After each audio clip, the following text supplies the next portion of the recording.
Sí, de la plata a la cocaína se llama. Y es 5 siglos de historia económica publicado por el Colegio de México y Fondo de Cultura Económica. Y es un libro colectivo. Y el objetivo es estudiar los principales productos que ha exportado o se han exportado de América Latina al mundo desde el siglo XVI hasta hoy. Y entonces juntamos un colectivo y se hizo trabajo sobre unos 12 productos, entre ellos la plata, la grana, el añil, el tabaco, el café, el cacao, el enequén, los fertilizantes como el guano y el salitre, el plátano y la cocaína, que la cocaína viene de la coca, en realidad del altiplano peruano. Todos esos productos muy importantes en la historia de América Latina. Y es lo que conectan América Latina con el mundo. Por lo tanto, son parte de la historia de la globalización. Podemos decir que, como expuse en la charla aquí en el Colegio de la Frontera esta mañana, hay que pensar en plantearse la pregunta de qué es la globalización. Y la globalización se puede pensar como ahora, globalización contemporánea, pero también de antes. La globalización es un fenómeno de conexiones, de integración, que pasa por distintas etapas. Ha habido globalización arcaica, protoglobalización, o sea, globalización de los siglos XVI y XVIII, donde se integraban los mercados, y eso lo llaman a veces temprana globalización, y ahora globalización contemporánea. Entonces, en realidad la charla giró un poco sobre esto, la historia de la globalización, en relación con los temas de este libro.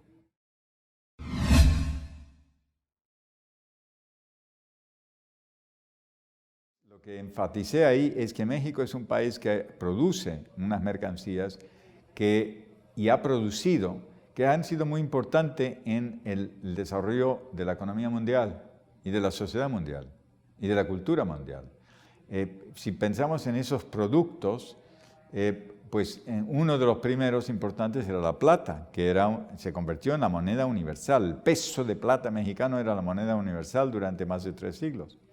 Otro son tintes, como era la grana cochinilla o el mismo añil, ¿no? Los tintes más importantes a escala internacional para las telas, también para los pintores, ¿no?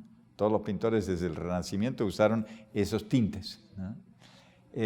Es una historia bastante poco conocida, casi secreta, aunque montamos hace poco una exhibición en el Palacio de Bellas Artes, más bien el Palacio lo hizo, sobre la grana cochinilla. Bueno, otros productos importantes globales son el maíz. México exporta pequeñas cantidades de maíz desde el siglo XVI, pero ese maíz se difundió en todas partes. Los campesinos del mundo vieron que era un gran producto, era el mejor producto para muchas cosas. Y hoy en día es el producto número 1 mundial en cuanto a cantidad. 850 millones de toneladas de producción de maíz en el mundo, en todos los países del mundo. Después, otros productos como el chocolate, que hoy en día en México se produce muy poco, pero es originario de México y es el más importante a nivel mundial para los dulces y bebidas así endulzadas, etc. Otro, la vainilla de Papantla.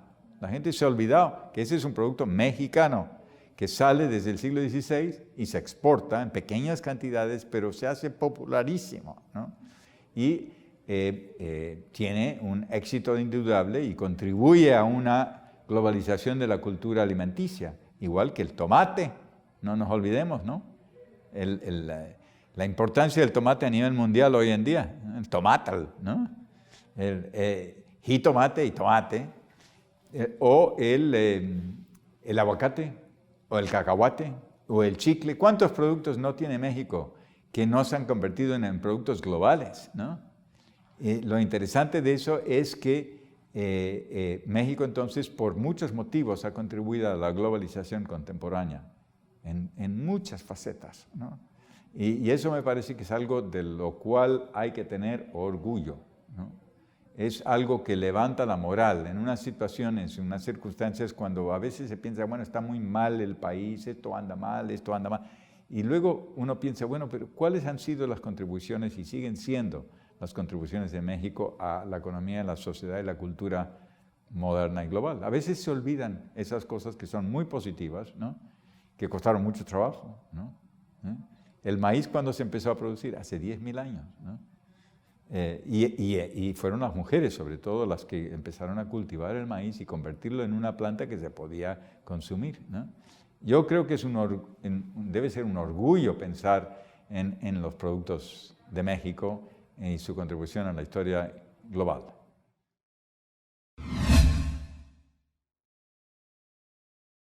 La relación del Colegio de México y el Colegio de la Frontera tiene ya varias décadas, y esto es porque hay un intercambio natural. El Colegio de México tiene algunos años más, se fundó hace 80 años, el COLEF tiene menos años, pero desde su principio había una relación muy estrecha, ¿no? Y en realidad el modelo de operación es similar en cuanto al énfasis en la docencia y la investigación y la publicación de buenos resultados, ¿no?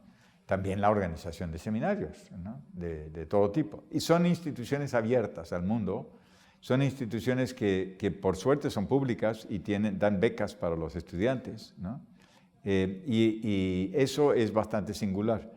Los espacios que se crean aquí son similares, aquí en el Colegio de la Frontera y en el Colegio de México. Hay un ambiente de discusión, de debate, de investigación a fondo, y yo creo que es muy importante que se fortalezcan los vínculos entre los colegios. Los colegios son autónomos, cada uno tiene una organización propia, ¿no?